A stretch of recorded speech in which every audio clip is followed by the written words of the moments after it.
Tenemos el placer de presentar al doctor Jorge Nocedal, creo conocidos por todos, ¿verdad? Todos los que están aquí lo conocen muy bien. La mayoría ha llevado el libro de optimización y ya algunos me han dicho que le firme el libro, ¿verdad? Que han tenido el placer hasta de comprarlo. Bueno, ahí al rato pasan con el doctor Jorge Nocedal. Muchas gracias por aceptar nuestra invitación y estar aquí con nosotros. No pretendo, por supuesto, leer el CV de Jorge Nocedal, si no se nos acaban las 3 horas. Aquí hablando de su currículum, simplemente las palabras que mencionamos en el correo. El doctor Jorge Nocedal es mexicano, hizo su licenciatura en física en la UNAM en el año 1974. Luego hizo su doctorado en ciencias matemáticas en la Universidad de Rice, en Texas, Estados Unidos. Desde 1983 es catedrático de la Universidad de Northwestern y actualmente es titular de la cátedra Walter Murphy. Su investigación, por supuesto, se centra en la parte de optimización, tanto en la parte estocástica como la determinista. Y bueno, también una de sus preocupaciones o temas de interés es en los problemas de gran escala. Actualmente se desarrolla también en la parte de aplicaciones, o su investigación está enfocada a las aplicaciones de Machine Learning. Justamente el tema de hoy va a versar sobre ese tema. Ha recibido un sinnúmero de premios en el área de optimización. Menciono, a mi juicio, los más importantes y más recientes. Pues recientemente recibió el premio John von Neumann en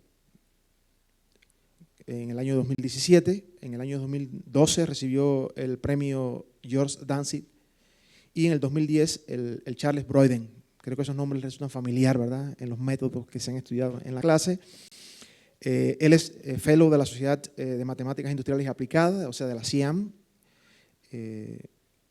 Y bueno, se ha también desempeñado como editor en jefe de la CIAM en el caso de la revista Optimization desde el 2012 hasta el 2016.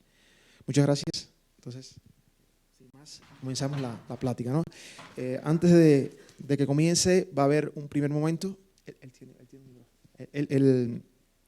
Va a haber una hora de plática, luego va a haber un pequeño brindis aquí afuera, ¿verdad? O sea, a las 11:30 aproximadamente, y luego retornamos para la segunda parte de la plática. Okay, muchas gracias. Bueno, gracias a ti, Oscar. ¿Me oyen bien ahí atrás? Me da mucho gusto estar aquí otra vez en el CIMAT. 1980 es la primera vez que vine aquí, cuando lo estaban fundando. Y Canavati era colega mío en el IMAS, en la Ciudad de México. La primera parte de la plática va a ser general.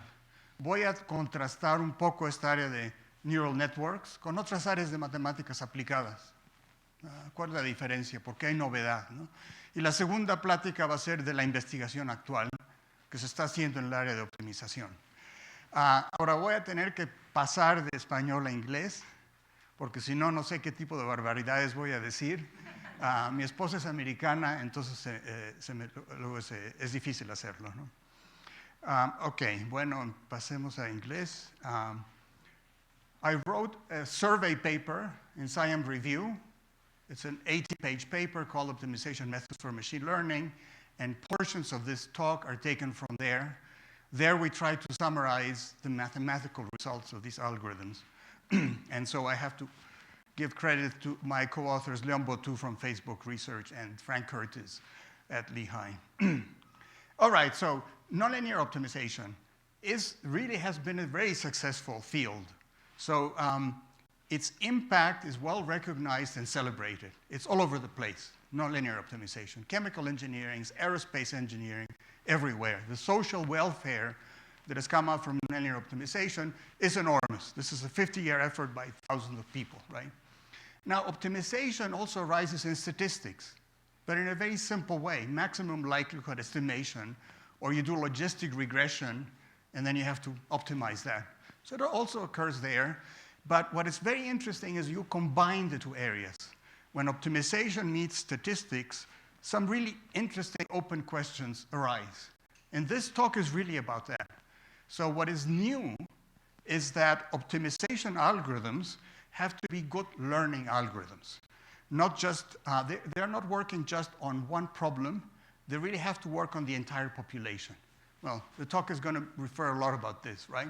So I will talk about optimization algorithms that are good learning algorithms, and I will illustrate the difference between the two types of optimization algorithms by looking at training deep neural networks. So I will contrast the classical gradient method with stochastic algorithms. So for decades, and this is in my book, optimization consists of reducing the objective function in a monotonic way. I mean, essentially, right? How else can you establish deterministic convergence guarantees?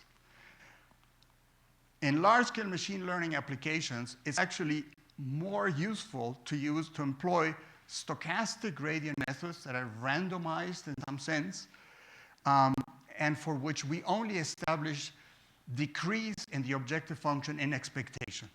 So those algorithms are going to take several steps, and we know that after a while they have made progress to the solution, but we don't want them to make progress at every single step for reasons that are going to be explained here.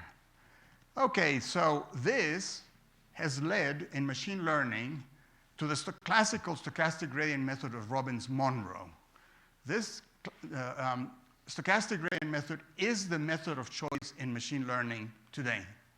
It is the main algorithm used to train deep neural networks with small variations. So someone is right now solving a really big image classification problem using an enormous residual network. What are they running? They're running the stochastic gradient algorithm, is finding the parameters of that neural network that is going to do very good classification. So the stochastic gradient method, 1951, Robbins-Monroe came up with that idea, and 60 years later, but of course they didn't realize it was such a big deal, right? 60 years later, it turns out to be still the central idea. But this method, the stochastic gradient method, does not parallelize well. It has a number of limitations. So it suffers from ill conditioning. And because of this, I have been interested for the last 10 years in developing new optimization algorithms that improve upon the stochastic gradient method, right? So we're optimization researchers. People may say the stochastic gradient algorithm is the ultimate solution for training deep neural networks, and it may or may not be. I sit down, I look at the problem, and I say, I don't think so. So therefore, we're going to look at this, and we've done that for a number of years. So we have proposed, over this period of time, two main ideas that I will explain here, and none of which have become mainstream. They're not being operational today.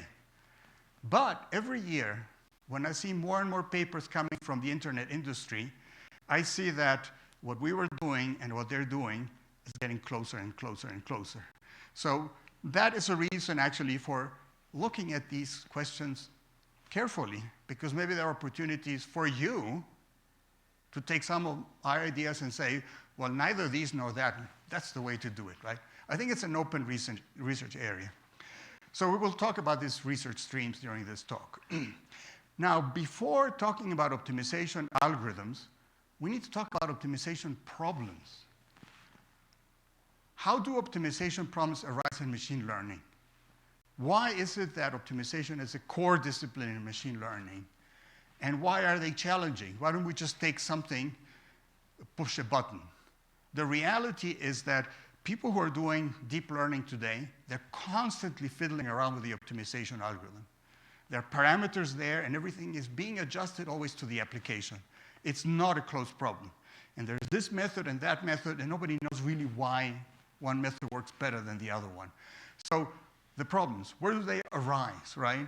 What is different when training a deep neural network and solving some other optimization problem? So there, actually, I'm going to take some time, and I'm going to look at two applications on which I have devoted at least 10 years. So optimization has many, many applications, right? And in time, I get emails from many, many people saying, I'm working on this area, I'm using this algorithm. Can you suggest something? There is no time, right? We cannot. So it's very big. There are only two areas where I've worked really intensively. One is in the current weather forecasting systems, and the other one is in neural networks and machine learning. And over the last few years, I have seen how close these areas are and how different they are. So I want to contrast that, and I want to spend some time doing this. Now, why have neural networks become so successful? Why aren't people using support vector machines? In fact, why is it that support vector machines are sort of receding there? Now, when I say why are they not being used, machine learning is a very large field. I'm going to talk only about one segment of machine learning. I'm going to talk about machine learning for perceptual tasks, image recognition, speech recognition, translation, those problems. There are many other problems in machine learning, and they don't need big machinery. You can solve them with support vector machines or with other techniques. But so why aren't they being useful? Why is it that nobody was able to develop a support vector machine to do image classification? Well, I'll have some comments there. There are the result of discussing with my friend Leon Bottou, who's was thinking about these problems for at least 40 years. Now, because machine learning has been so successful in areas that seem so difficult, at present, there's a lot of work trying to merge domain knowledge with machine learning techniques. There's a lot of people trying to do that. Here's material science. I'm going to combine that with machine learning, and I'm going to make better predictions about the properties of certain materials. So in many, many disciplines, people are looking at this merging. It's hard. We have no idea how far it will go, but that is a very interesting area of application. All right, so let's talk about the areas that I'm interested in. In about 2009, I got interested in collaborating with people working on speech recognition at Google. It just got me interested in this, and this is a really difficult problem, right? So you talk to your phone, right? And your phone writes something down, and out it goes. What is it that is happening? You're producing an acoustic wave, and the software, the algorithm, has to take that and make a prediction of what you have said. So something nice about statistics and machine learning is that it doesn't tell you this is what it is. It makes a prediction, right? It is most likely that you said this word and then that word and so on. And then maybe you can combine them to make a better prediction, right? So we humans can do speech recognition. Maybe I can do speech recognition without even understanding a language. Maybe an Italian person can tell me, blah, blah, blah, blah, blah, ma per fortuna, and I can just write it down, and I don't know what it means, right? So humans can do that, speech recognition. There's another higher level, which is understanding what you're saying. And this is too ambitious for this project. You don't try to do any understanding. Just transcribe acoustic waves into text. A very difficult problem. Humans can do it, but we have no idea how. And in artificial intelligence, for a long time, people said, we need to understand the brain. We need to understand how we learn language, and then we will do artificial intelligence. Well, machine learning took another detour, right? While people in artificial intelligence were making huge claims about we're going to be able to have a conversation with a book and so on, people at places like Google just did search engines and stuff like this without really worrying so much about what the underlying methodology is, phenomenological understanding is. So how is it possible that people develop speech recognition systems without understanding how language works? Well, this is a rhetorical question because I don't know the answer. You just throw the algorithms, and they work to some extent. And it's surprising how well they work. So one of the big questions there is, what is the limit of machine learning? There's an error rate when you speak, right? Can you decrease that error rate to a very, very low amount? Or is there a barrier? You have seen that in image recognition, the accuracy has become impressive, right? 2,000 classes, 20,000 classes, and the self-driving cars are working because they can recognize the images, right? Without that, they would not be able to do that. So in image recognition, the error rate is going down and down and down without, of course, understanding how the human or animal visual system works just by creating these algorithmic constructions. Okay, so there's a problem, machine learning. So here's the other problem, weather forecasting. You want to predict the temperature 5-10 days from now. Now, we know that humans cannot do that, right? If I ask you, what is the weather going to be in 3 days from now, you're going to cheat and you're going to look at it because you don't have the mental capacity to do that, right? Now, we can do that with computers. But what's impressive is that we do image recognition and speech recognition here in our brains without any computers, right? And it's clearly a very computationally intensive task. So here's this other problem, which is also a prediction problem, quite complicated, data-driven. And the other question is, what are the limits, right? And we know that there are some physical limits. 15-day forecast, then the forecast becomes chaotic and it's not possible to do that, right? But today when you look at the weather forecast 10 days in advance, sometimes it's good, sometimes it is not, right? So these two systems are that in parallel, and we have to contrast them. One of them is a prediction system without a phenomenological understanding. We don't know the phenomenon on which we're making that prediction. And the other one is a prediction system where we have a physical model. What is the difference between the two of them? Let's take a look at that. So let me start with weather forecasting. This application is a typical engineering application. The only thing that is special is that it's really large scale. It's a PDE constraint optimization problem. It's an optimization problem where the constraints are partial differential equations and where the dimension is huge, right? But the mechanism is pretty much the same of that loss function there with respect to every single output. So the gradient gives you a huge amount of information.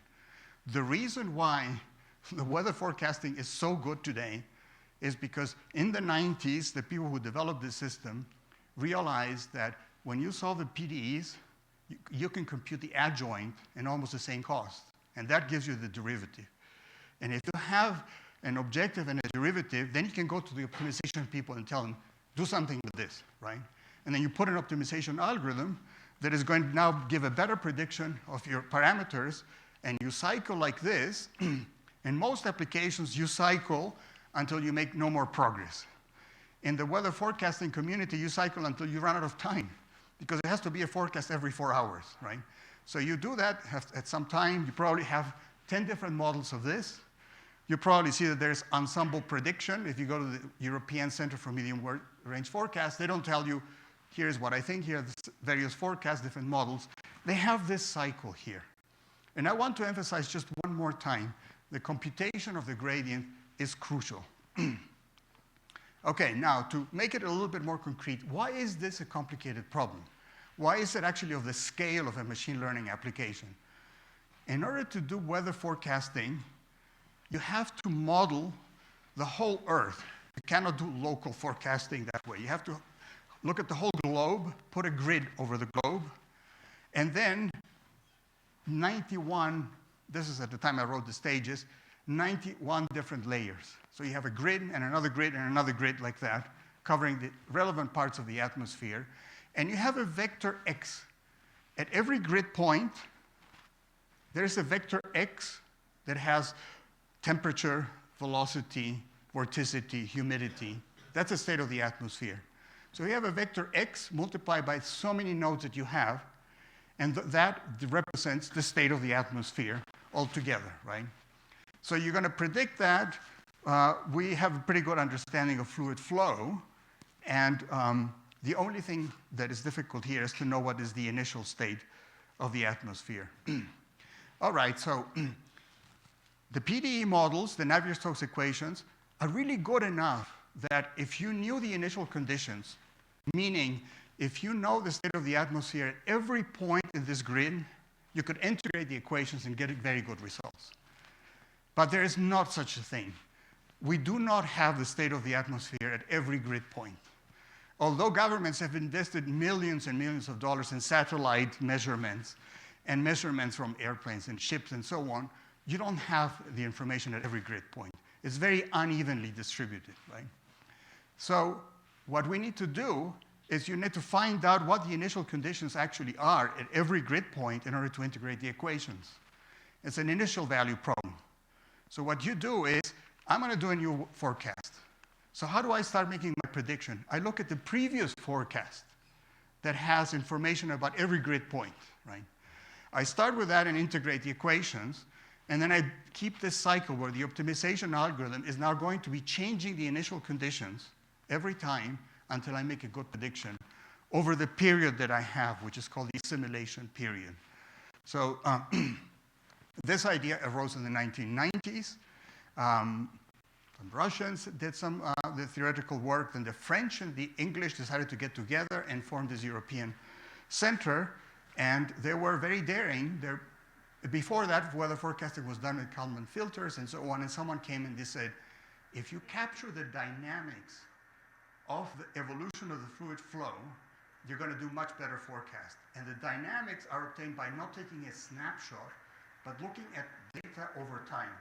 It's like taking a picture of a person versus taking a film of a person. You prefer a grainy film than a really good picture, because the film, of course, tells you about how things work. They came with this, and then it turns out that in order to do such simulation, you need to do optimization, right? So it becomes a statistical problem where you minimize the loss function. It's not going to work without optimization, and they immediately realized you need to compute the gradients.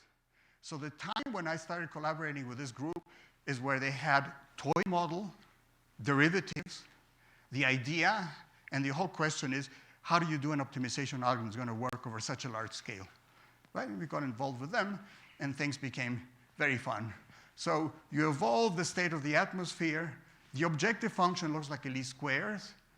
You know, it's more complicated than that. It has to be regularized. It's an underdetermined system. But what do you have? Y is the data over time. The summation is over where you're measuring the data. You're doing least squares fit. The least squares fit, and H is an operator because things are complicated. The problem is solved in spectral space. Some of the data is coming in another space. You have to make a transformation about that. So because there is an H there, this is a nonlinear least squares problem. Nobody would expect, weather forecasting to be a linear problem or a quadratic problem. It's nonlinear. It's highly nonlinear. And I didn't mention here the dimensions, but the number of variables could be 4 million, 5 million, 10 million when you do the optimization. And the data is enormous. You have a lot of data that you're assimilating. So that's where the similarities are going to be. So now let's go and look at neural networks. What is the difference? We have no idea how humans recognize speech. So instead of that, I have here a residual neural network. This is an inception residual neural network, which is the one that is being used today to get the best results for image classification. So this network depends on parameters. All what people know is that it's a good idea to put convolutions and then some other layers of a neural network. But you don't know how much to weigh each contribution. So you have here these operators, let's call them filters, and they're all combined. And who decides how to combine them? The optimization algorithm. So you have a lot of weights, and the optimization algorithm is going to try to find the best solution so that you get the best prediction.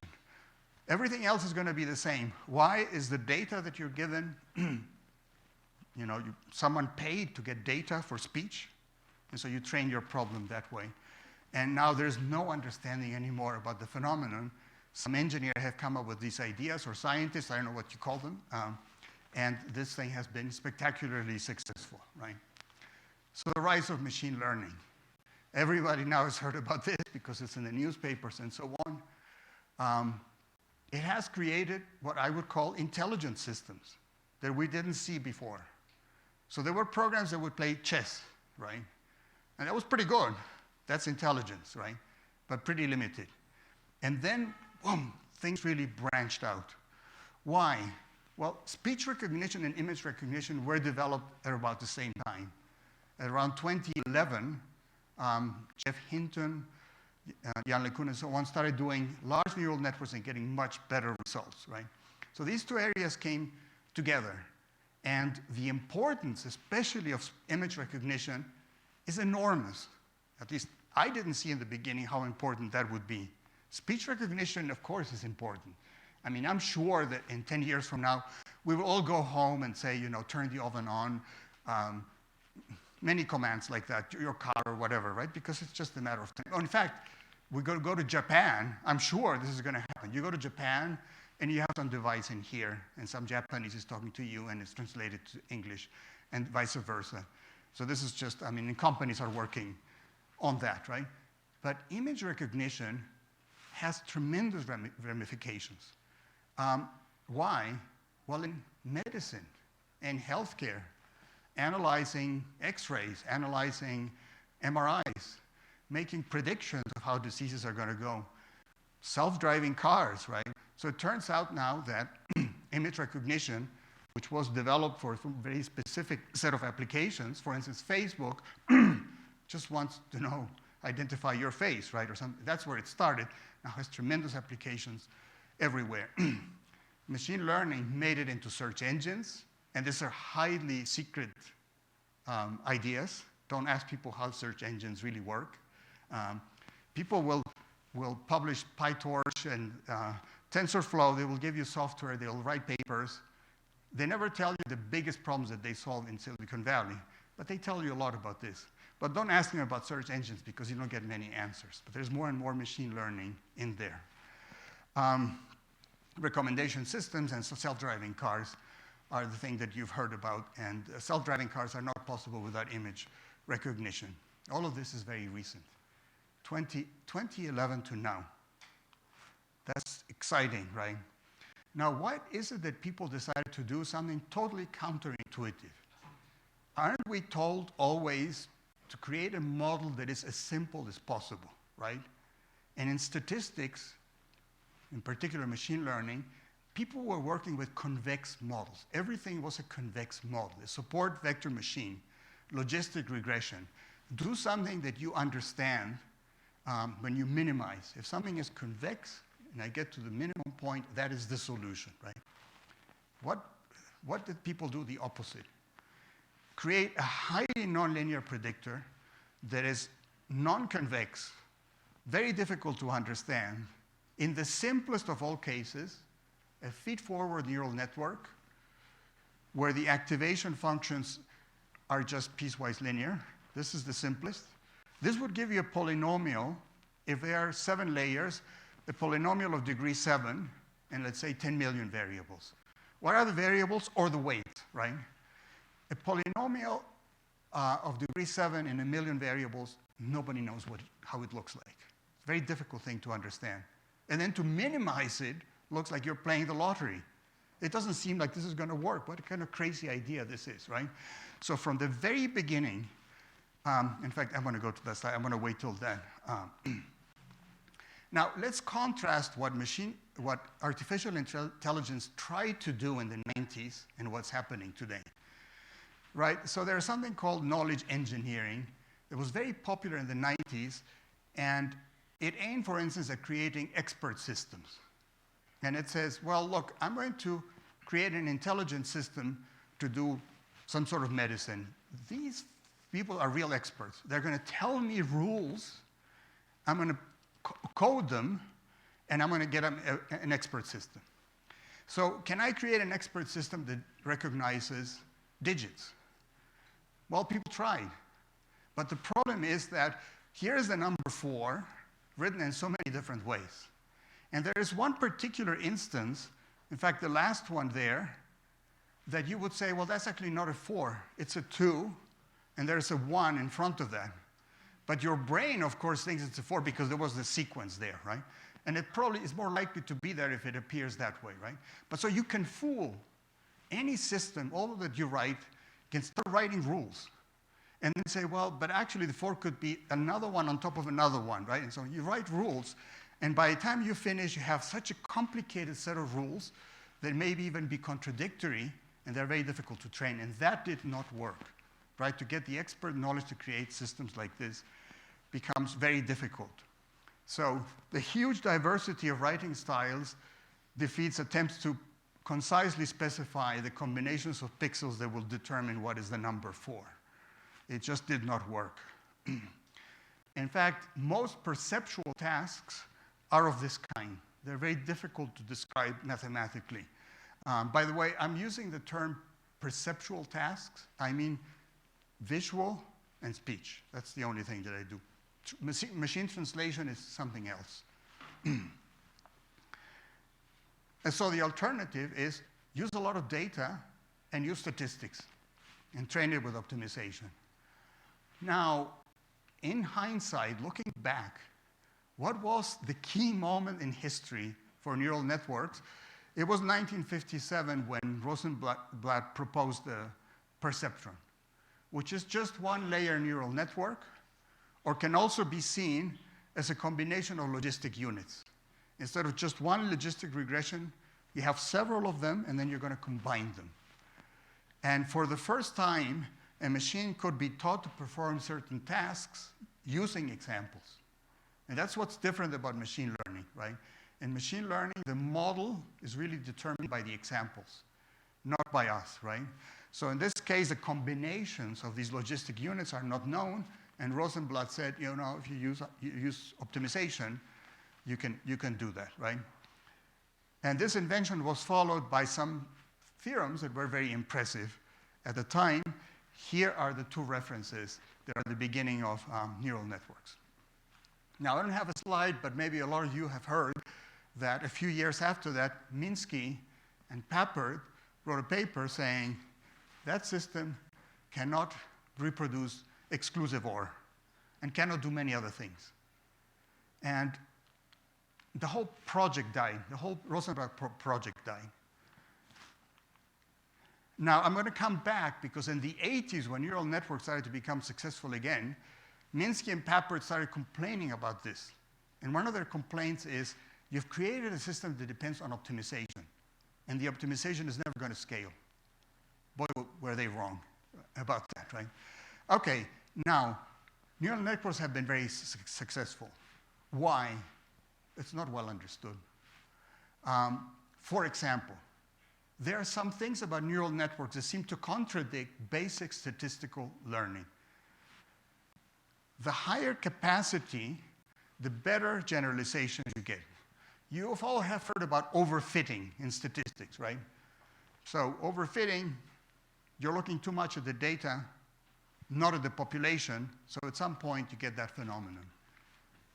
So far, the way neural networks are being coded, there's no overfitting. So what I have here in this paper from 2018 is our experiments where someone took a neural network, then make it bigger and bigger and bigger and bigger, and trained it. And then looked at auto-sample results. How well do these neural networks do on the test set, right? And what you get is this scatter plot. This is how many weights, how big the neural network is, and this is this is the generalization error, right? So small is good. And what you see is there is a tendency for that to go down. So not understood. Theoreticians are wanting to look at this, but that's just one of the questions. Now, there are many types of neural networks. These are the more important ones. A key thing, for instance, is the idea of a convolution, of using convolutions. And people who work in image processing will say this is very natural, right? So we humans are not going, we do not process just pixels, right? Edges, right?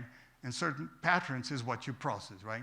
So what these filters will do, the convolutions will do, they take the pixels and they start producing edges, contrast, and other things that can be processed much better. So these filters use regularizers, they give the power to a neural network, and the general consensus among experts is this is what a support vector machine does not do. It cannot do. And you can prove beautiful theorems about support vector machines, and you cannot prove beautiful theorems about neural networks, but neural networks are tailored for one specific application. I'm going to do image processing, so I'm going to put these kinds of filters, and then I'm going to work on them. And neural networks are going to be defeated by the difficulty of this problem. Something that can be done in theory does not mean that it can be done in practice, right? So when I make remarks about machine learning, I will mean these architectures, not just one, right? The current architectures. So I have to set up the notation. What is machine learning, right? It's based on data. You have a sizable training set. N is the number of examples that you have. And the examples consist of features, which is the acoustic waves, and labels, someone who said, this is the word that this person said. And you have a database of those examples. And in images, you have the same thing, right? So X would be a set of pixels, and out of that comes, this is a tree or something like that, very basic. Features and labels, you want to create a prediction function that depends on some parameters unknown. So you don't know how to construct the prediction function, you just know the class to which it belongs. So it could be a linear function, it could be nonlinear. And what you want to do, there's a linear and nonlinear prediction function. You want to make sure that the predictions are as good as possible. So just to repeat, the problem is to create a prediction function that makes good predictions on data that you have seen, on the training problems. So you want to make that as small as possible. And in order to measure the deviation between your prediction and the data, you use a loss function, which could be something like least squares or something else. So you have a loss function applied to the problem. This is just plain statistics. It could be least squares, or in most of the applications that we want, we have multi-classes. You have to have, how many classes are there in speech? There are thousands. So I'm not sure, since this is being recorded, I'd rather make sure to say correct things. But in image recognition, 2,000 classes, 20,000 classes is common, right? This seems unwieldy, but this is what's being done. So just to emphasize, the features are, in this case, is the acoustic frame. And it turns out that that set of perturbations is saying free speech there. And that's what your program is supposed to say with a certain degree of confidence. Now, these are the typical sizes of neural networks. Kingsbury gave me these numbers about 5 years ago. This is kind of old. This is for speech recognition, 44 million parameters, millions of examples.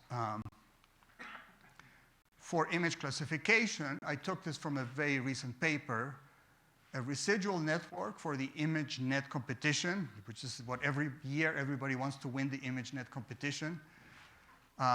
55 million parameters have to be determined by the optimization algorithm, and 14 million examples are needed in order to train it. And this is computationally very difficult, but mathematically, it seems like insanity, right? This is a finding those parameters is a high-dimensional non-convex optimization problem. And in general, such problems cannot be solved to optimality, non-convex problems. Why could we actually use optimization for weather forecasting? Is that convex? That's not convex either, propagation. But when you have a difficult problem, if you have a good starting point, global versus local is not important. So when you're doing weather forecasts all the time, you start in a good place, and then you have something that's going to guide you to the right solution. But it's not a unique solution, right? And of course, if I start a weather forecast with 0, it's not going to work, right? So nobody claims that we're in a domain where you can prove beautiful results. The minimizer that I find is the solution to the problem, right? This is a little bit dirty math, right? I'm going to do as best as I can. In general, it cannot be solved to optimality.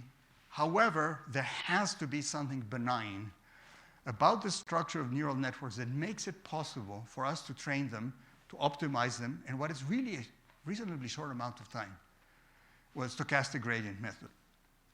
It has to do with the stochastic nature of the problem, but it has to do with ... means we don't know. So there are mathematicians, there are people at the Courant Institute saying, well, I'm going to model a neural network by glass spin model, and I'm going to study how many saddle points and how many optimizers there are.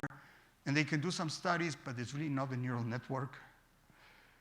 Some people say, well, there's a lot of non-concavity. And then people like Goodfellow make some experiments, or we did some experiments, and observe where the optimization algorithm goes, and there's not a lot of, it doesn't look like this. It looks like that. So the problem is relatively benign. And at some point, it should be understood if neural networks are going to continue being with us.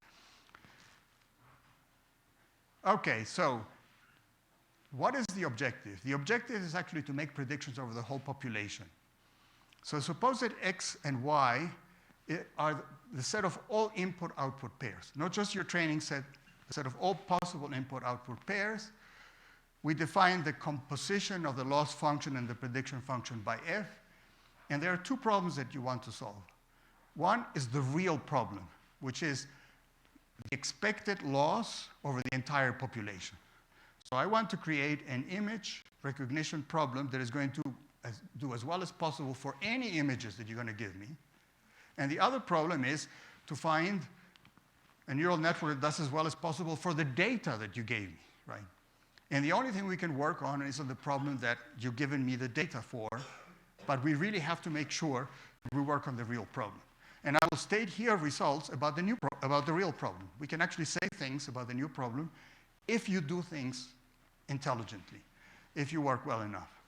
All right, so as the finite sum structure, and let's see how you optimize that.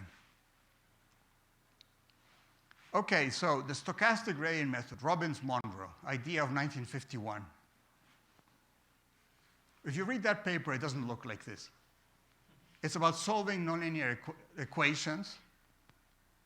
If you look at the paper, it doesn't look anything like this, but if you look at the ideas, they're exactly this. Nobody has added anything to what they said.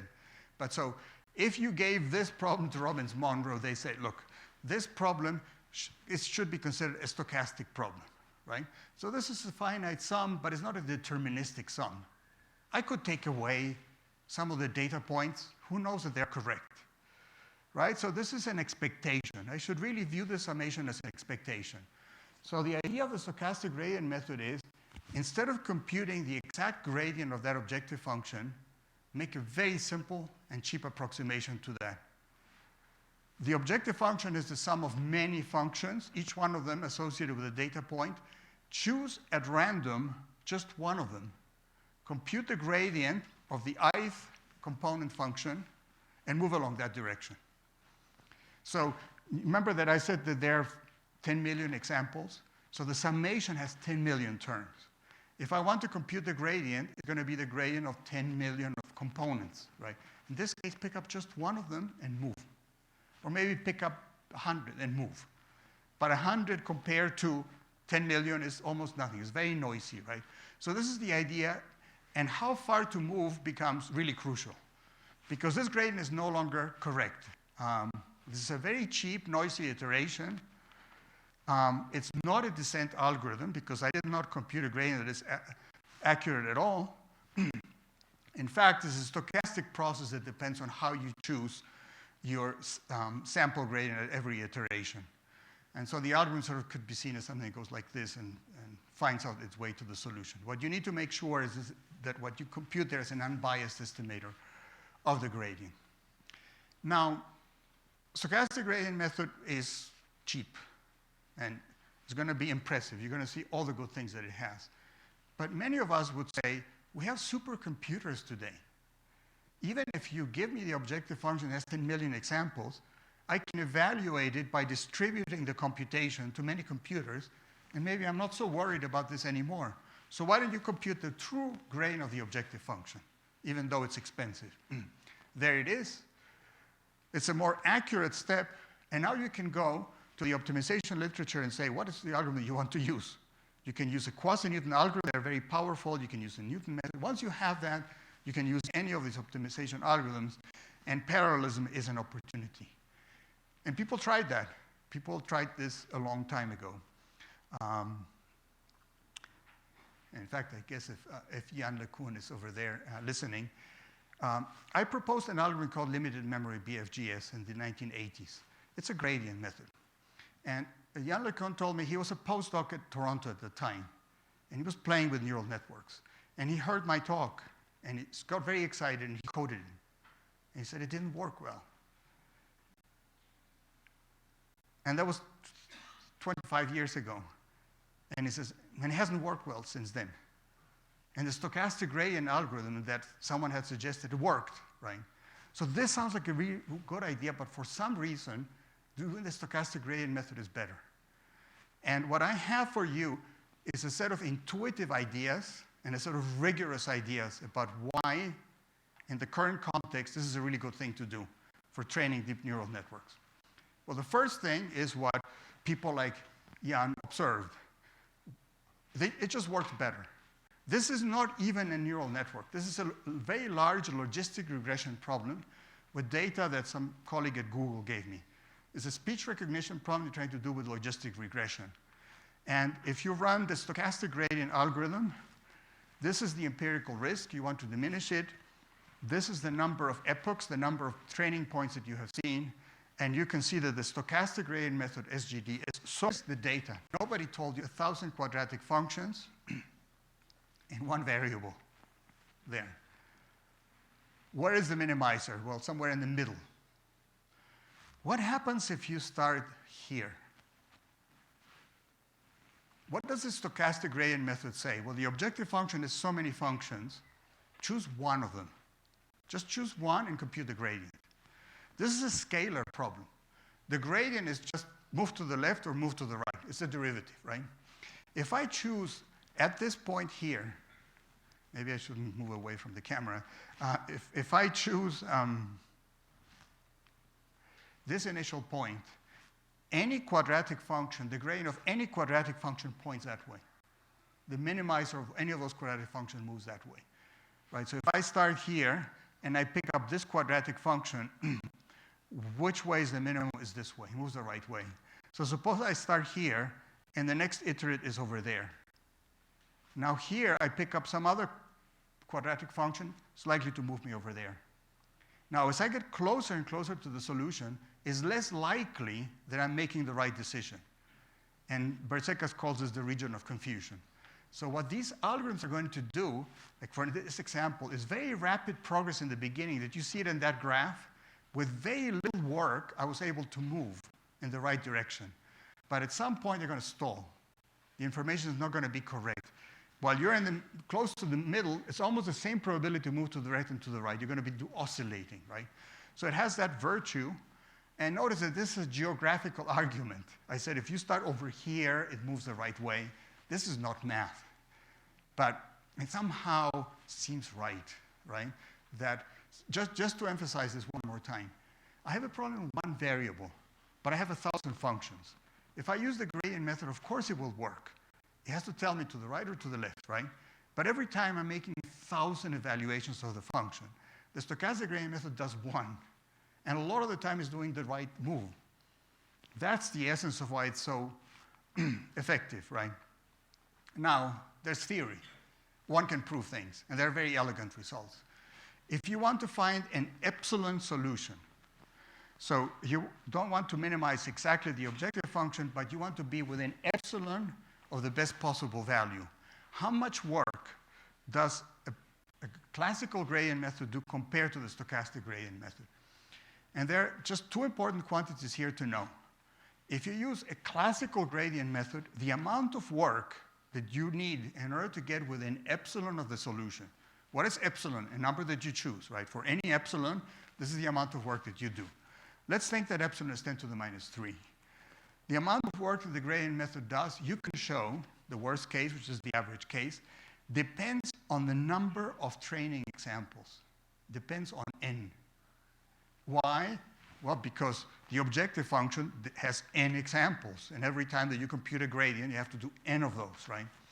So it depends on the objective function, on the dimension of the data set.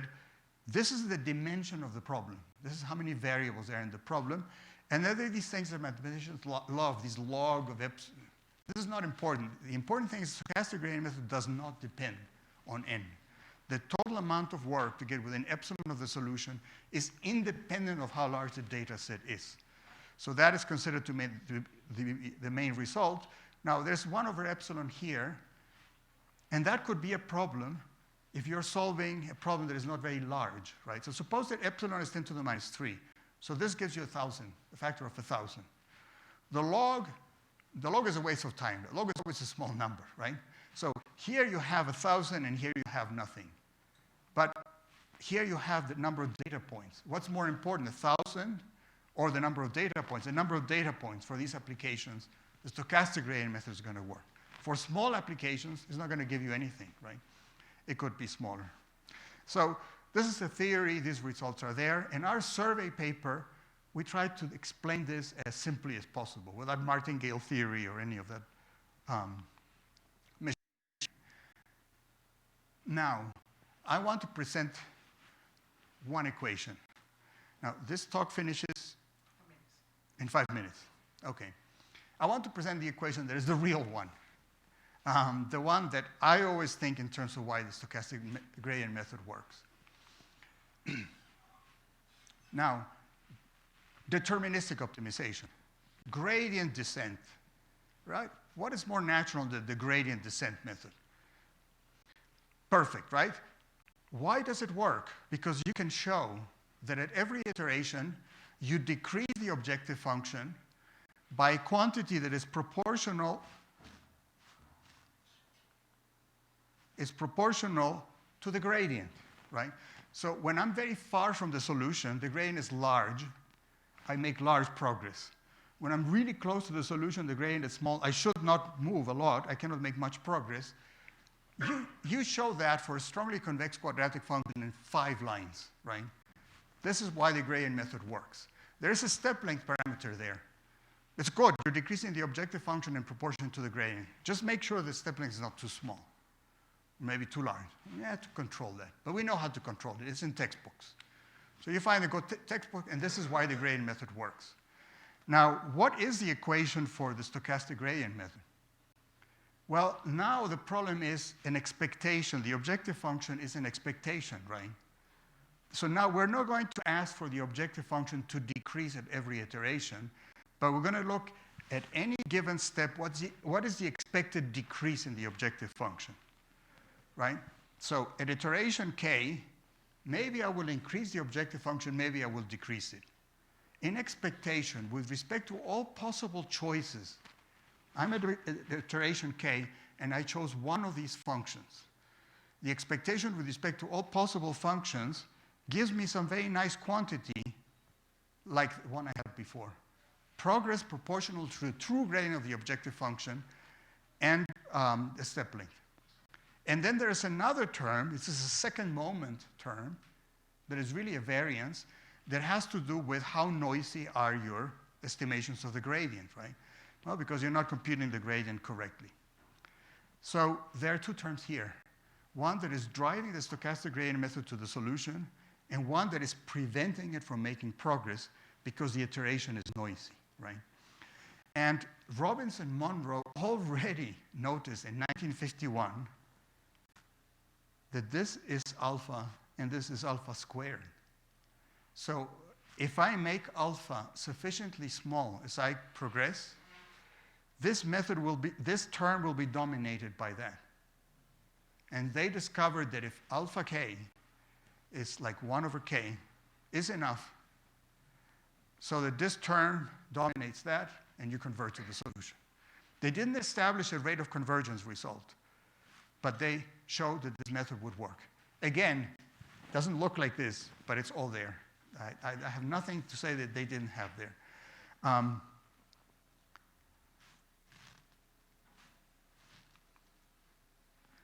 Well, I guess what I wanted to put a frame around that equation.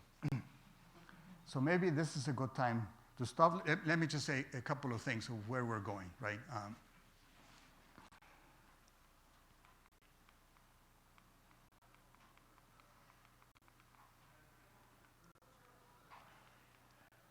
I have to look at my slides to see where we're going. So where we're going is, I'm going to talk a little bit now about what's being done in practice, right? We had a step length parameter there that Robinson-Monroe said this is the way you have to work on that. In practice, people do not do that. So I'm going to talk about practice, and then I want to start revisiting some general ideas again. Why do neural networks work, and why do support vector machines not work on that problem? And then I'm just going to zero in and say, well, stochastic gradient method has the following weaknesses. And here is a panorama of how you could try to improve it. There are 2 directions, and I'll outline that in some of the work that we did. That's the second part of the talk.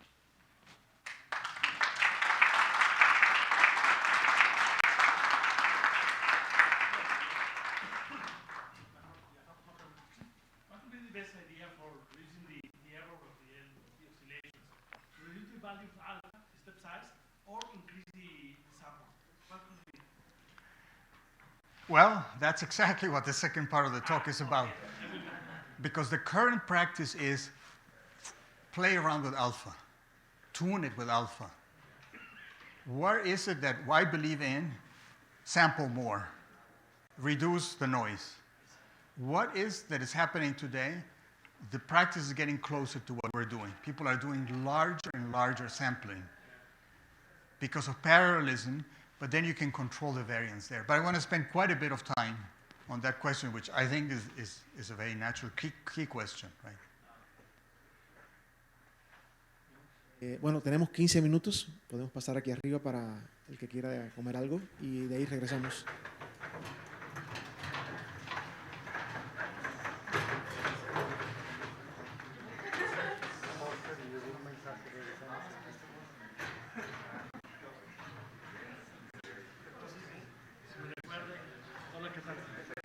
¿Qué tal? Estaba tratando de ver cómo apagar.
Hay que hablar o escribir a Newtek para ver si podemos hacer una actualización completa.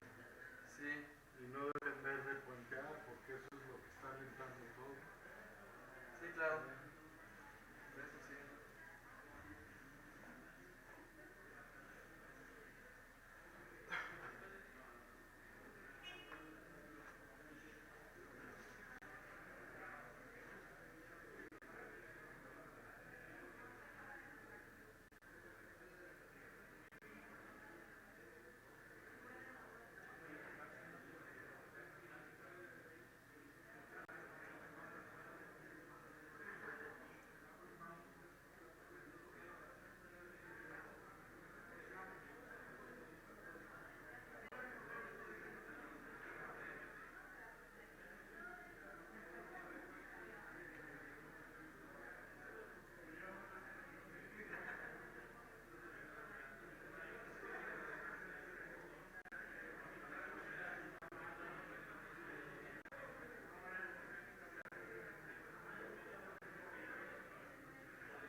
un panecillo, que no desayuné nada. Déjame, voy a... Bueno, no sé si aquí hay...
distributional structure of a neural network is crucial.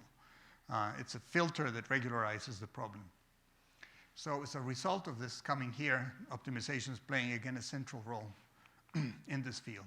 Okay, so the outline for the second talk is I'm going to talk about the state of the art of using the stochastic gradient method, and we find out there are some surprising results nobody would have expected concerning generalization, and then I'll move on about what other algorithms could we develop to improve the subject.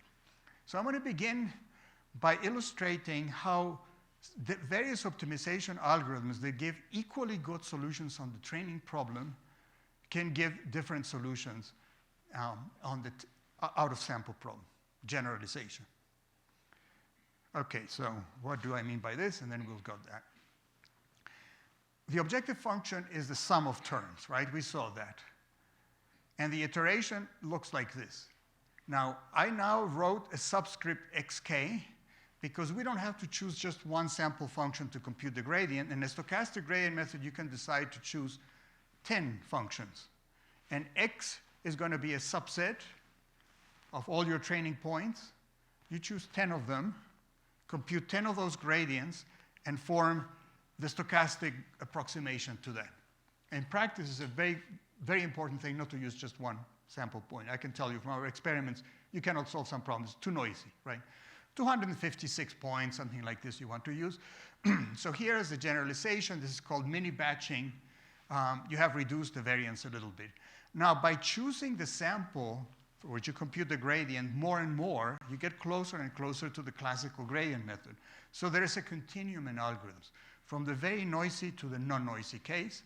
And we're going to look and see what happens if we decrease the noise and apply the problem to some applications. So we're going to train in various neural networks, highly and not so highly regimed. And we found the following result. So this is my student, Keskar, in 2016. We published a paper that is still pretty controversial, and I'm not sure if this is really true. But people have told me about this for years, and I think we documented this.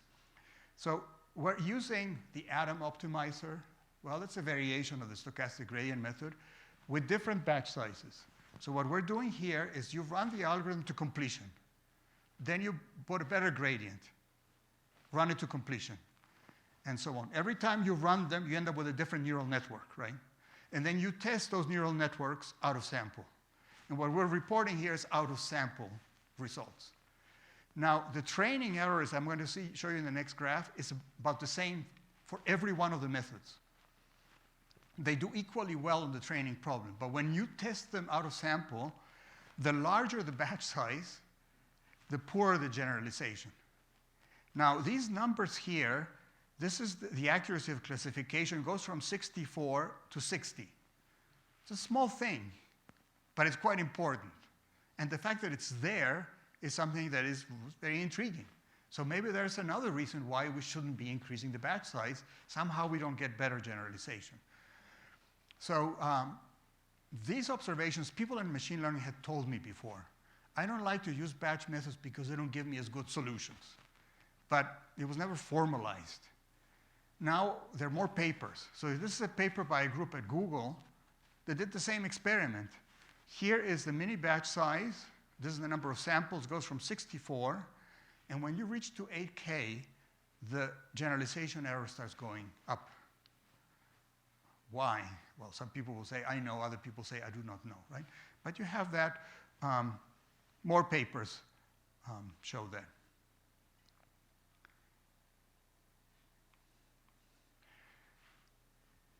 One possible explanation is this. If you want to solve that optimization problem, and let's assume that these two minimizers are exactly at the same level. Well, they're not in the picture, but suppose they're exactly at the same level. If you compute any of those two minimizers, they're equally good, right? So if you're designing a car engine, a carburetor, or something like that, and you're measuring something, if you get this level of quality, you don't care anymore. You obtain those parameters. But there's a difference between those two optimizers. They're not equally good. One is more robust than the other one. This minimizer is robust. This one is not robust. And in machine learning, this is particularly important because if the training function looks like this, and you look at this optimizer here, what happens when you look at the test function, which is not the same, may have the similar shape? If you evaluate now this minimizer on the test function gives you a very large value, and the other one changed very little. Right, so you can call this wide minimizer, but it's better to call it a robust minimizer. It is there even if there's presence of perturbations in the problem. So one possible explanation is that if you use an accurate gradient in this geometry of neural networks, you tend to go to these sharper minimizers. And we wrote a paper and we saw that and we reported that for a number of neural networks. And you would get that. And many other people saw that and other people dispute this. This is happening right now. So many people have to struggle this. I don't know if these numbers are visible. But SB means small batch. LB means large batch. So noisy and non-noisy, the training errors are the same, pretty much. But when you look at testing accuracy, this one is always better. This is a set of experiments we did over and over again. So suddenly there's something that says the stochastic gradient method is a regularizer. And I know many colleagues, they say, you know, the reason why stochastic gradient method is so good is not because of that complexity result that you gave me, but it's because it finds its way, and this is like evolutionary optimization. Now you think that it's going to find its way to better minimizers because it has noise. Well, how would the algorithm know how to jump from one reason to the other one? Right? You have temperature and simulated annealing. Why would you be able to do that, right? And here's one possible explanation. Probably not true, but fun, right? The stochastic gradient method that people use in practice does not exist because nobody has proposed a formula for the step length. Everybody tunes it to the problem. So you give me a neural network and people say, well, I start with this step length and I change it. But the step length equals noise, right? The smaller the step length, the more you suppress the noise. So in my opinion, what people are doing is they take a problem, they solve it many times with different step lengths, and every time they're injecting more or less noise. And what they see is they never see the training error. They always look at the testing error. And so they pull this noise until they come to a solution that has good generalization properties. So you have that effect there. Doesn't that sound good? Probably not true. This is all part of what we don't understand. There are a couple of papers that came out last week saying that they do not see this problem. There are many others that say that they see the problem, right? So I just want to mention it because this is fun. Testing error looks like that.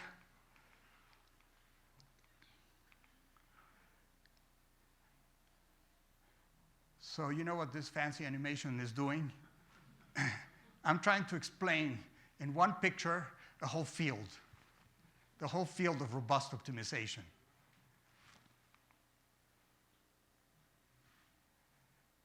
What is robust optimization, right?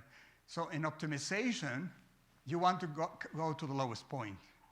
In robust optimization, you have a disk because you want to be certain about this. And you want to see where can I push it down as much as possible. And that disk does not go very far down into the first minimizer, but in the second one. So in robust optimization, you don't just minimize a function, you minimize the maximum value that the function has in a neighborhood of the solution.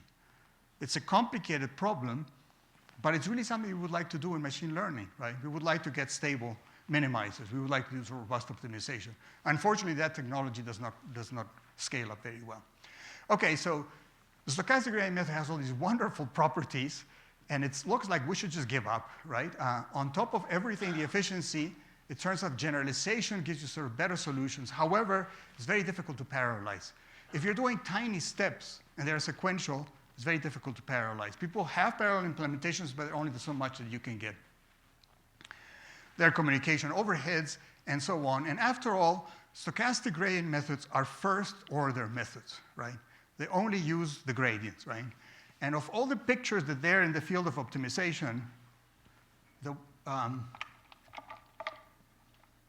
are not misleading, many people invent optimization algorithms by drawing this and doing stuff, right? One thing that is true is that if you have a gradient method, it always does this. It only does not do that if you start here, and you get the right step, and you can go to the solution, or if you start here. If you start anywhere else, it zigzags. And the zigzagging is exactly proportional to the condition number of the problem. This condition number is only like 5, right? And you still see that you're going to be doing this, right? So the stochastic gradient method is still a first-order method. There's no second-order information there. It doesn't parallelize well. And the suppression of noise is being done with a step-length parameter. So everybody's always playing with that. Those 3 things are not satisfactory.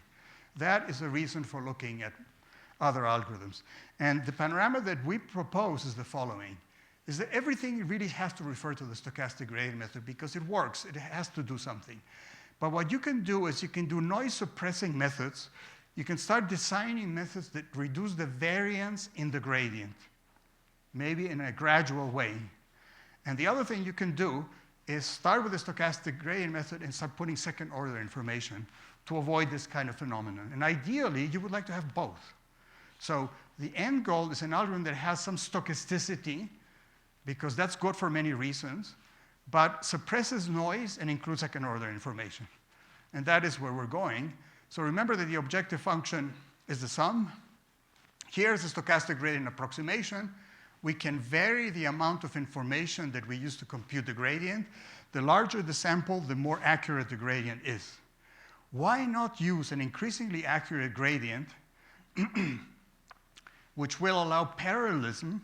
The larger the sample, the bigger the gradient, the more parallel it is, and will also let you use second-order information. So our theoretical analysis says that if you take an algorithm that increases the sample size as you go along, right, make it more and more accurate, it is actually competitive with the stochastic gradient method in terms of total work. I had a slide that said, how much computational work does the stochastic gradient method have compared to the gradient method, right? And it was a clear advantage of the stochastic gradient method. If you have an algorithm that uses a sample size of 200 first, it's for a while, and then 500, and then 1,000, you keep increasing it like this, you're going to be able to get closer to the solution. But the amount of work that you're doing is increasing all the time. It's going to be faster. When you make that computation, how does it compare? And I have a rigorous result later on, but in 2012, we showed that the complexity of that algorithm is the same as the complexity of the stochastic gradient method. And many people thought it was optimal, you couldn't get there. It's comparable. You can do those 2 things at the same time. Now, the theory tells you that you should increase the sample size at a geometric rate. Suppose that it's 1.01 to the k. If you increase it at that rate, you're going to get a linear rate of convergence on the real problem, not on the training problem, a linear rate of convergence, and the total amount of work that you do is not more than the amount obtained by the stochastic gradient method. So there is some good incentive to look in that direction. Now, I'm not going to propose an algorithm where the sample size increases as a function of the iteration number, right, to the k. This is what the theory says. Practical optimization algorithms do not make decisions based on the iteration number. If I'm at a given point, I make a decision based on what I observe, not on some count, right? If I start there, I've gotten there. These are the theoretical algorithms, right?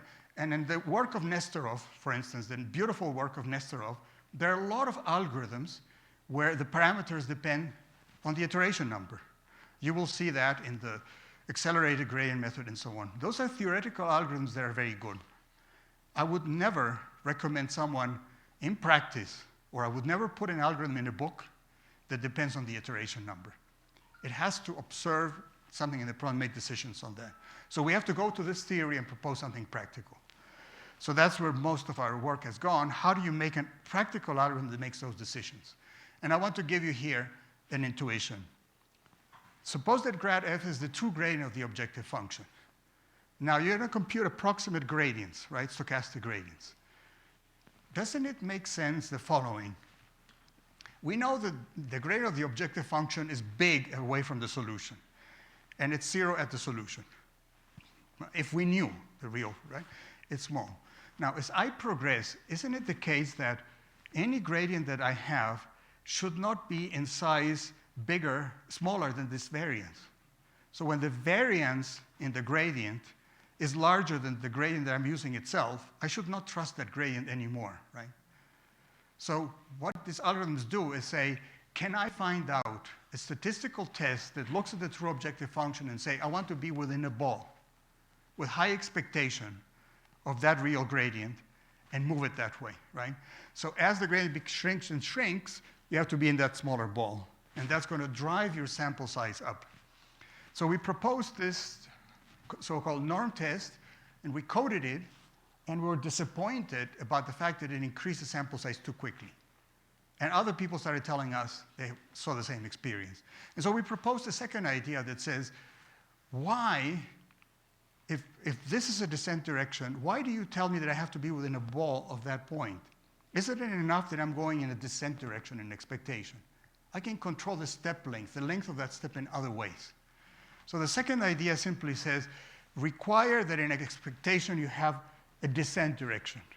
So you have some sort of band that you can go with, and that works a lot better in practice. Now, statistically, what you do is, here, this quantity here, this dot product tells you if there is a descent direction. This is the true gradient, and this is the approximate gradient. You want to make sure that these two make an acute angle, right? And you compare that. There has to be close enough to the size of the gradient itself. To be more and more accurate, right, as you converge, divided by the sample size, has to be less than that quantity. If this inequality is not satisfied, then you're going to increase the sample size. So you have that control that. And what it really means is that you're looking at some variance computation there, that you're controlling the variance. And this graph here that for some reason didn't show, this is the first time that something did not show. The labels, these are the two ideas that we proposed. The new one works a lot better than the other one. So here is a result. Suppose that f is a strongly convex function. Why am I assuming that it's a strongly convex function and a neural network is not convex even? Because I'm not going to be able to prove any convergence result, global convergence result, for a function that is not simple, right? So at least I want to see how it does in that case. Strongly convex functions, and suppose that the algorithm is obtained by this progressive sampling algorithm using this inner product test that I mentioned there.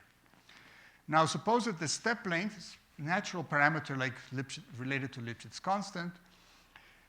Then one can show that in expectation, the iterates converge at a linear rate, and the rate is given here, depends on, as usual, on the condition number of the problem. You can establish that under some assumptions. There are some assumptions about the statistics that could be improved. Now, the second idea is to use second order information, right? So Newton's method starts here and goes there.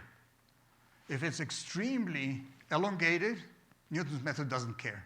It always goes to the minimum of a quadratic. How do we do a Newton method for a problem that is so huge, right?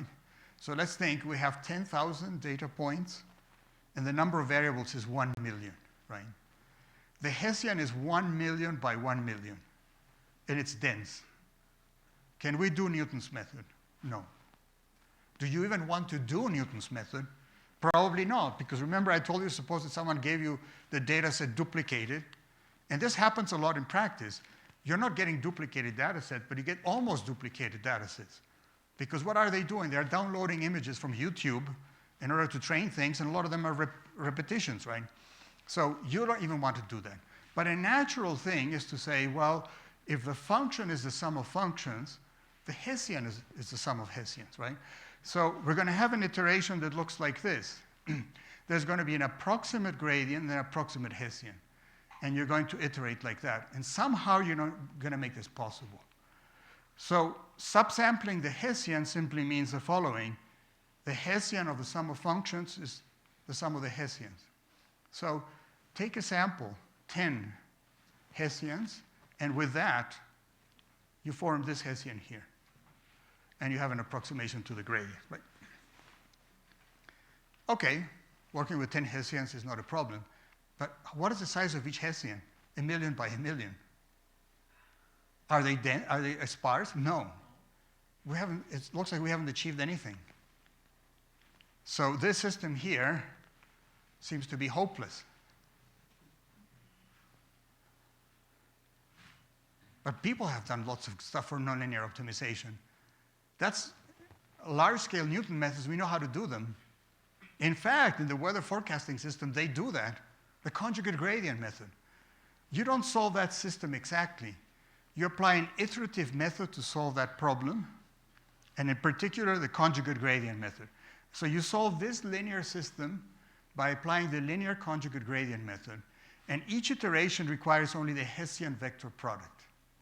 Now that is cheap, right? The product of this Hessian times the vector can be coded. In the same way that you code function, the gradient, you can compute the gradient, the derivative of the directional derivative. So you can code that, and the price, the cost of this depends on how many of these Hessians now you have, because it's the product of a vector times those. So you can control that cost. And so what we do in practice is use a pretty inexpensive Hessian approximation, and this gradient is controlled by subsampling. And this is one way of doing the two avenues, combining these two things together.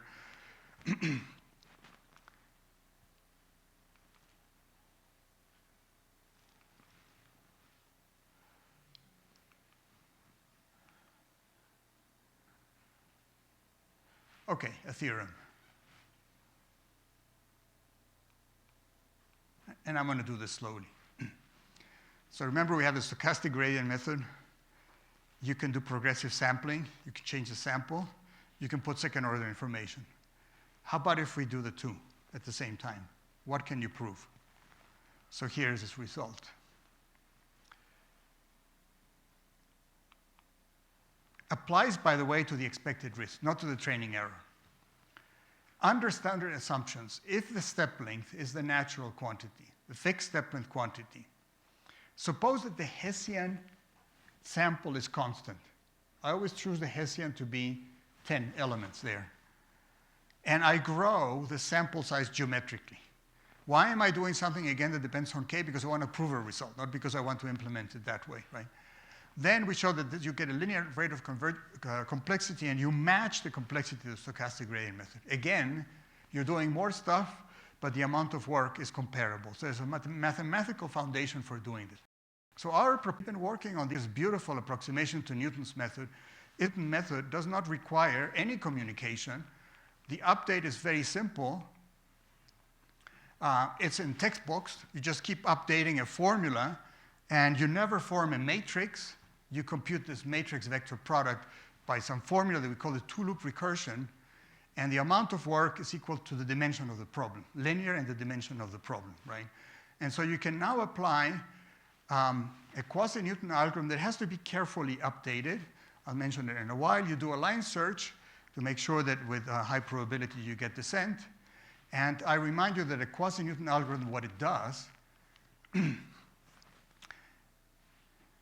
let me first tell you what it doesn't do. What does Nesterov do? The true objective function is the one in blue. If you look at the proofs of Nesterov, they're always based on a majorizing function and sometimes a minorizing function. So all this beautiful work that he has that is really tremendous is based on making statements about the two. If you know that you're decreasing the majorizing function, you have to decrease the main function and so on. By cleverly doing those things, you can prove worst-case complexity results. But this is worst case. Sometimes worst case occurs in practice. Sometimes worst case almost never occurs in practice. So a quasi-Newton algorithm has very bad worst-case complexity, but a really good average complexity. Now, the difference of what it does interpolation. Quasi-Newton does Hermite interpolation. At any given point, it looks at the objective function and the gradient, and looks at the gradient at the other point. It makes sure through the objective function that even if the objective is not convex, you have two gradients that allow for a convex approximation to the function. You create a quadratic model, and the step goes to the minimizer of that quadratic model, And thanks to the BFGS formulas, well, you can do that without solving any linear system of equations. And the step length here is quite important. I mentioned that in machine learning, people are playing with that step length. In theory, people say it's 1 over the Lipschitz constant. Here, we do it adaptively in practice. So a step length that is based on the Lipschitz constant is something that can really slow you down, right? So you will see a lot of papers, a lot of theoretical papers, optimization that say the following. Take the gradient, and then follow that gradient. How far should you follow the gradient? If a function is convex, it will go like this. Or maybe it will go like that, right? Maybe it will be very flat, right? But if it's very steep, I should not take a long step length. I'm going to make the objective function worse. So the step length has to do with the second derivative. The Lipschitz constant is the second derivative. So that theoretical works is choose the step length so that it's short enough so that in any direction you don't make a mistake. It shortens you in every direction that way. But this could be unnecessary because along that particular direction, the function may be actually smoother. I could take a much longer step. Here it's very difficult. So a universal step length makes proofs very simple. But you prefer to do this in practice. So in this case, 2 different functions would use 2 different step lengths. Now, people in machine learning have played a lot with trying to do diagonal scaling. Take the gradient and scale its component well. There's an algorithm called Adagrad that does that automatically.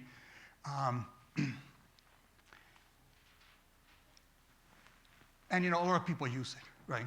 Try to find a diagonal scaling matrix. Now, diagonal scaling matrices are not used in general in nonlinear optimization. A diagonal matrix means that you know information along the coordinate directions. And normally you don't know information about the coordinate directions. The clever optimization algorithms learn as they progress. So if I move along this direction, I know something about the curvature. And then I move along that direction, I know something about that curvature. But in the beginning, I don't know much about the coordinates. And to try to pick that up is not very good. So in machine learning, it is used a lot. And by the way, in machine learning, accelerated stochastic gradient methods are used all the time. So when I say the stochastic gradient method is what people use in practice, it's almost always the stochastic gradient method with momentum, or the stochastic gradient method with acceleration, or Adagrad, which is a stochastic gradient method with a diagonal matrix there. So I've now given a couple of talks saying that I think that the community has been wrong in understanding what they're doing with momentum. Nesterov has an algorithm that's accelerated gradient method that gives you optimal complexity. If you choose some parameters using information of the problem that you never have, you have to know the condition number of the problem. And then you can do acceleration. If you get those parameters wrong by a little bit, it's no longer optimal. It's no longer better than the gradient method.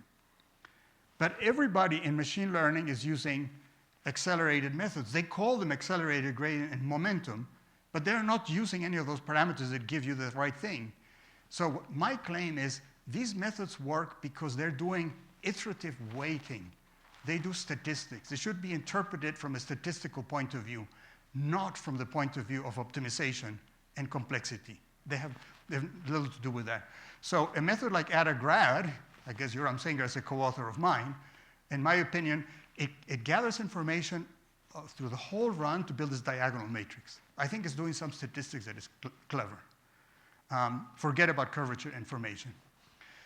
So those ideas are generally not useful in practice, and Adagrad and Adam, I think, should be interpreted as stochastic methods. And I would have written a paper about, well, if they do momentum, I'm going to find the best way to do acceleration.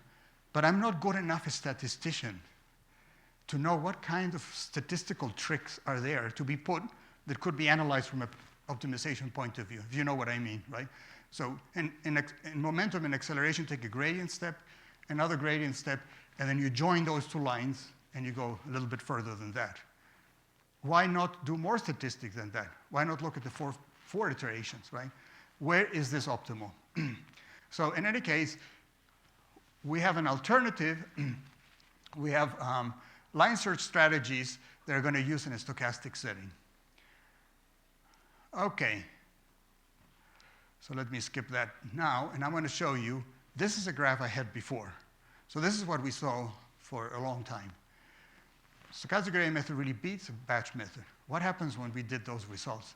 Shortly after the student came to my office, he presented this graph. But we have here, this is also a logistic regression problem, large one.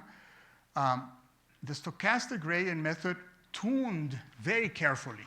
Lots and lots of runs until you find the right way to decrease the step length, gives you that solution. And we're not trying to get very high accuracy, because normally it's not needed, right? So we observe this. Now, this is progressive batching quasi-Newton. And this is progressive batching quasi-Newton. This is our algorithm. It has two variants. One has fault tolerance, and the other one is more risky. I can explain it if you wish. But there are two variants of our algorithm that uses progressive sampling and second-order information through quasi-Newton updating. In the beginning, you cannot distinguish them anymore. So you remember the problem was this big gap. There's no gap. Now the behavior changes.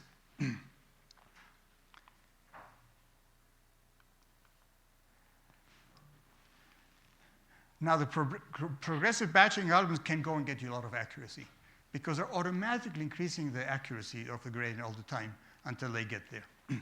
I have one more method here, the SVRG algorithm, the stochastic variance reduction algorithm, which is a class of algorithms that were invented only about 7 years ago. Mark Schmidt in Canada started with that, the French people, Francis Bach, and others developed an algorithm called SAG, and SAGA, they're very good for training problems. This algorithm is used a lot. There are lots of papers about the SVRG algorithm, and as you see, it starts very well, then it does some things, but in the end, it seems to be doing really, really well to get very high accuracy, because it's very good for the training problem. Now, this is the performance on the training data.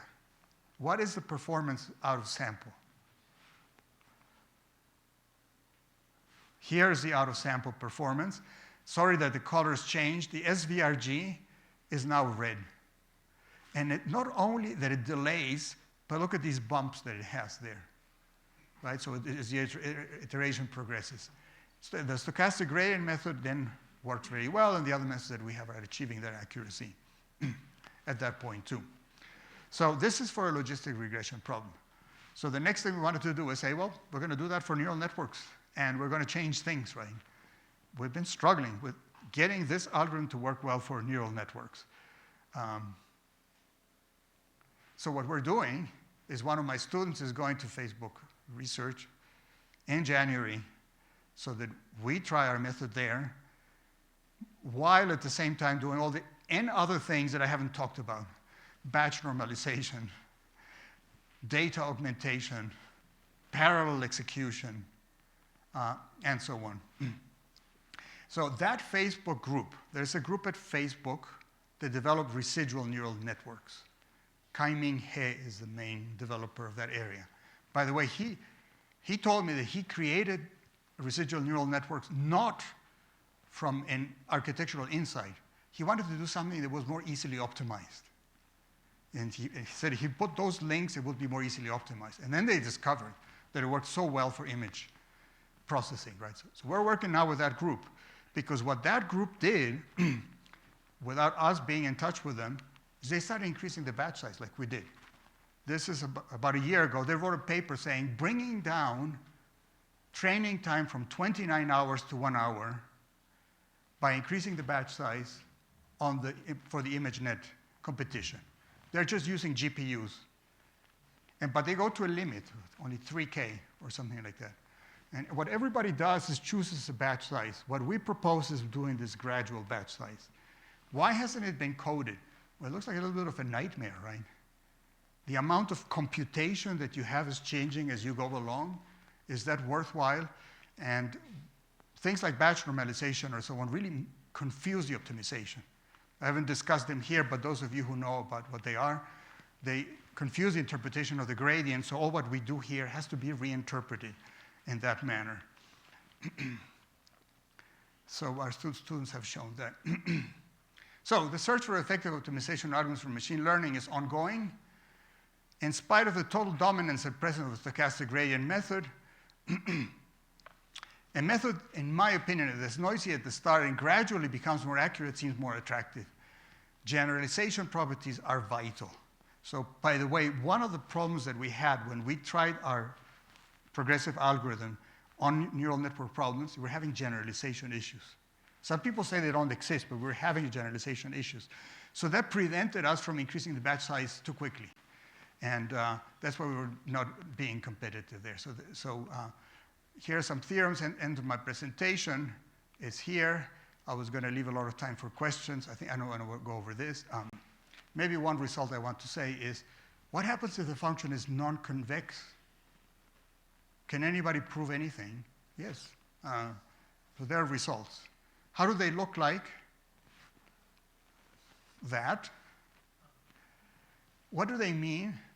If you have a function that is non-convex and you use stochastic gradient algorithm, you can show that you visit stationary points with high probability.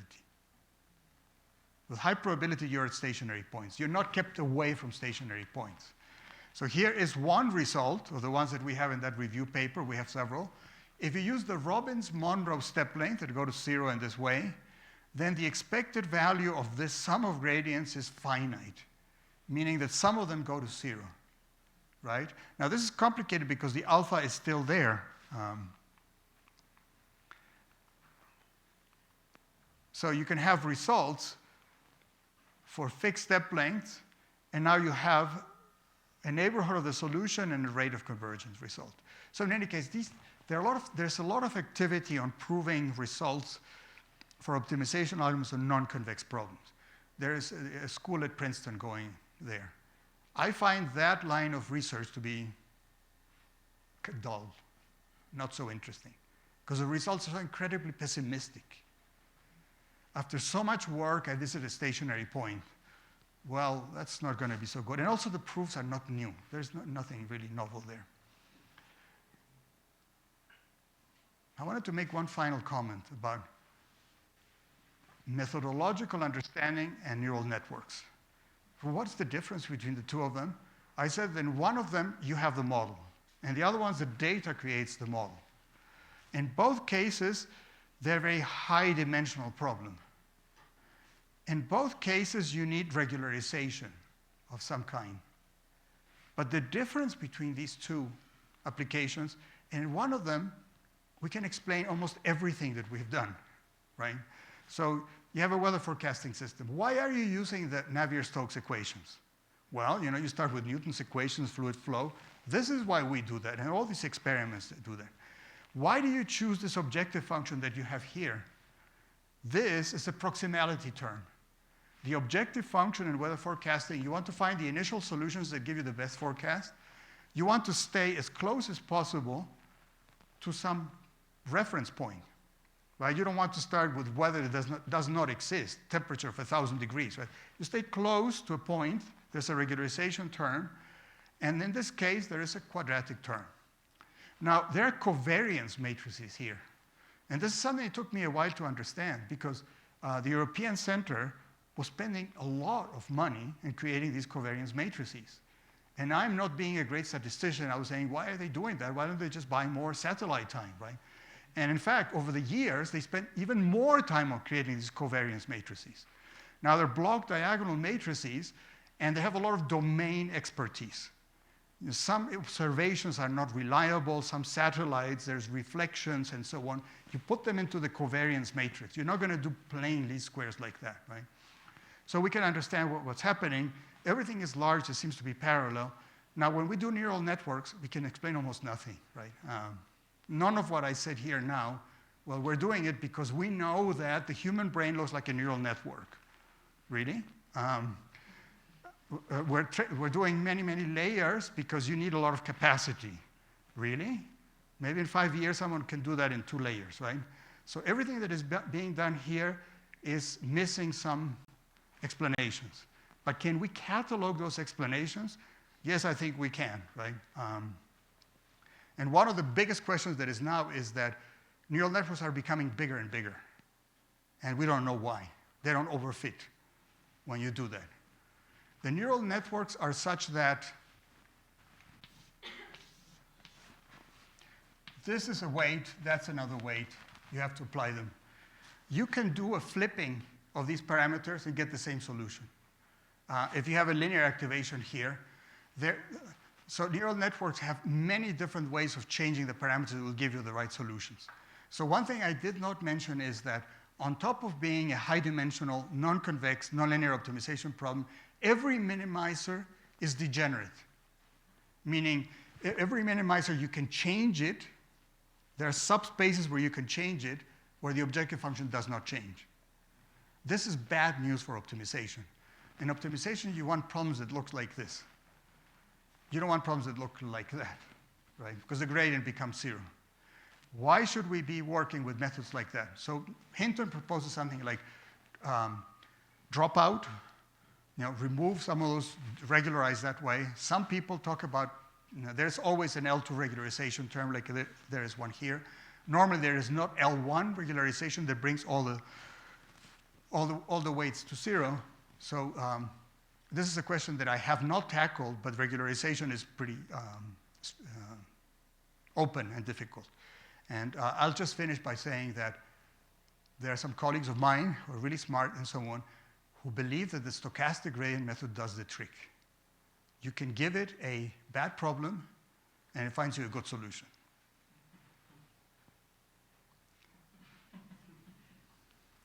So how about if we have some questions? I wanted to make sure that I left time for questions, yeah.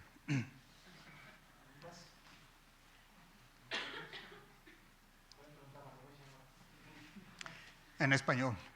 Okay. Si uso uno Gauss-Newton para gradiente conjugado, en lugar del Newton, si uso Gauss-Newton para no calcular hessianos, ¿tiene sentido o usarlo acá? Y voy a tener que contestar en inglés. So there is some very interesting work where they talk about the Fisher information matrix. Not really, well, the Fisher information matrix looks like the Gauss-Newton matrix. And so there's a group in Canada that have developed something like KFAC. They notice that the Hessian of this Fisher information matrix has a Kronecker structure. It's a Kronecker product of matrices, and you can exploit that layer-wise. They've been working on that for quite a while. This is Martens and Gross. And last week, a paper came out that apparently was very active on Twitter. How do I know this? Because my students told me. I'm not going to go to Twitter. But this paper came out by people who were doing increasing the sample size and using the Fisher information matrix the way it was proposed by the Canadian people, like a Gauss-Newton matrix. Very complicated stuff. The Hessian products are distributed. There are many tricks in there. There is momentum. So I've asked those people, if you're using a Fisher information matrix, why do you need momentum? Does anybody take Newton's method and then accelerate it? I've never seen anybody say that you can gain anything by that. In fact, if you do a quasi-Newton algorithm, you've learned everything in that subspace. There's no point in doing anything else. It's statistics, right? I think, right? But yeah, that paper shows really good results. And if you need, I can send you the link. But I think very similar to you.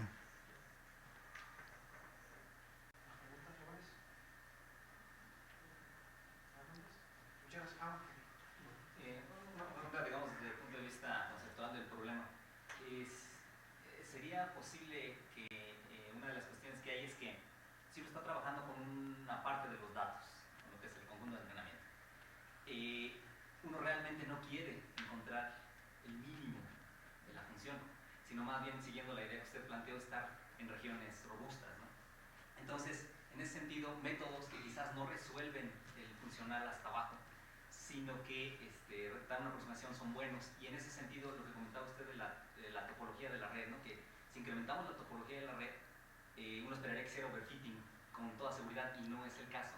Podría ser que el problema es más complejo y entonces los solvers de optimización no llegan hasta abajo y entonces están dando soluciones que son mejores. ¿Podría haber cosas de ese estilo?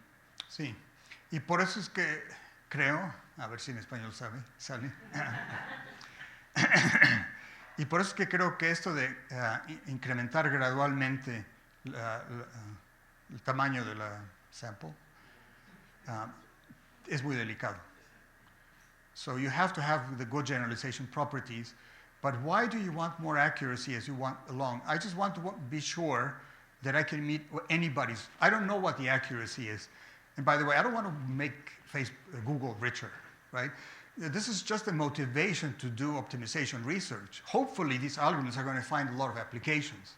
And you want one where it can give you the accuracy that the user wants.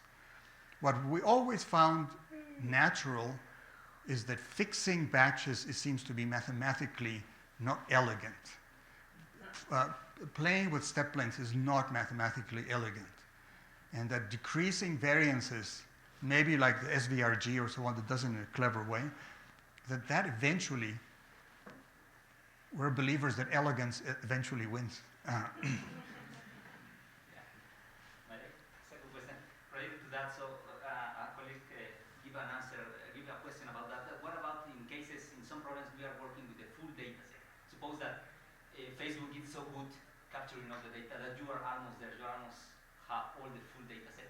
Or in other problems, it's not the case. You have only a subset of the data set. So in that case, we need to train the nets in a different way, or something like that. Yeah, this is very true. For instance, speech and image is very different. So there's very easy to get a lot of image training sets. Acoustic frames that are labeled by hand cost a lot of money, right? I mean, you can use programs that do that. So there's different domains. What is surprising is the same kind of neural networks work. Not exactly the same, but the same kind of neural networks work. Now, you know something that really blew me? The Translate group at Google, Mike Schuster. Yeah, Mike Schuster. And he told me something that I later saw was written in many places, but I found it amazing. So what happens is you develop translation from English to French, and you work on that and you train it. And then you want to do translation from English to Dutch, English to Spanish, and so on. And you would think that you need a neural network trained for every one of those languages. So what did they find? They had trained a neural network, and then they asked the neural network to go from French to Bulgarian, which had never been trained. And it gives decent results. But not only that if you train the neural network for English, French, and then you train it for Spanish, then it works better for French too. And in fact, the reason why translation now is so good in Spanish is because they're using the same neural network for all these, I don't know how many languages, they have 60 languages or so. Chinese are a little bit different, right? So I came home and I told my wife, I think something really deep is happening because we're not like this. I mean, if I learn Chinese, it does not help me learn French. And French is so close to Spanish, even that, right? So it doesn't help me this way. So neural network, people can criticize them, but they must be capturing some fundamental structure of language to be able to do that, right?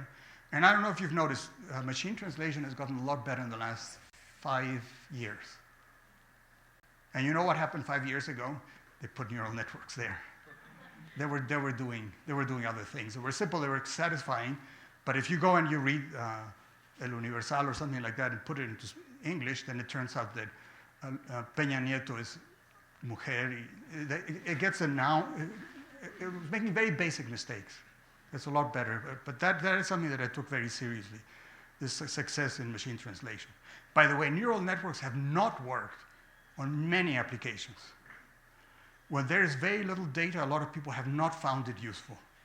So I talked to a lot of our former students. They're doing machine learning. And they say, well, I'm doing random forests, I'm doing this or that, and it's great. They're working on all sorts of different things. From one of my students, Sammy Hansen, she's at Spotify. And it's really nice that, you know, the recommendations are getting better every time. It's, you know, but it's not neural networks. The place where they told me that neural networks have really taken over was in Amazon for demand prediction.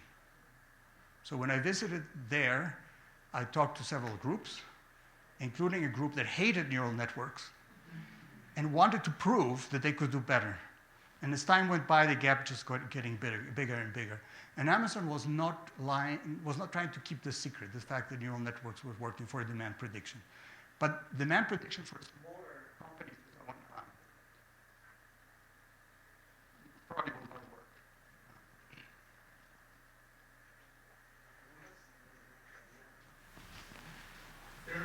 Thanks for the talk. It was very interesting. Based in your experience, how do you think that is going to evolve literature methods in a couple of years, oriented with the neural network field? How do you think that is going to evolve more to the probability field? How do you think that is going to change? ¿Cómo crees que? Programación estocástica, está bien, ¿no? Lo que yo no estaba acostumbrado, que me parece una contribución muy importante de Machine Learning, es que los resultados, the results, of course, are not deterministic, right? But they want to give you a set of answers with some confidence intervals so that you can process that information. So when you have a search engine, what did they do with search engines? You type a complicated sentence. Does Google say, I know what you said? No. They say, I think you said this, and therefore I give you this answer. But there's 100 other things. It never claims to have that knowledge. That way of thinking, I think, is very important. And people who talk about uncertainty quantification or so on, I think that movement in that direction is very interesting. And you know, for instance, these competitions of image classification, sometimes it's the top 5, right? They don't require that you get everything right, but you get it within the 5 top classes. Because once you have predictions, if you have further predictions, you can combine them and get better answers, right? But I think that we don't teach this Google way of thinking. Here's my problem. Oh, here are 100 answers. The one in the last page number 5, you probably never go there, right? They're pretty good at that, right? And then what happens with Google? If you want to ask it some questions, it never has no idea, right? You know how to phrase things so that things work like that. I was talking to my wife and I was saying, you know, always in movies and in novels, the wife kills the husband in order to get all the money. How many examples do you know about this? I mean, in real life, right? So I went to Google and I started asking it questions like this, and it was giving me complete nonsense, right? If you find the right combination, but you know, wives who kill husband in order to get, it doesn't know how to get that together, right? You can get something very specific. In New Zealand, I want a Chinese restaurant that is close to the cathedral or something like that. You get it really well, right? But I think we're trained to talk to the system that way so that it can give us answers along that way. What else should we do? Google Maps in Guanajuato is not the best because it tells you what's the shortest distance, but not the minimal effort. Maybe better to go like this and to climb like that, right? So clearly that's something that has to be improved, right? Muchas gracias.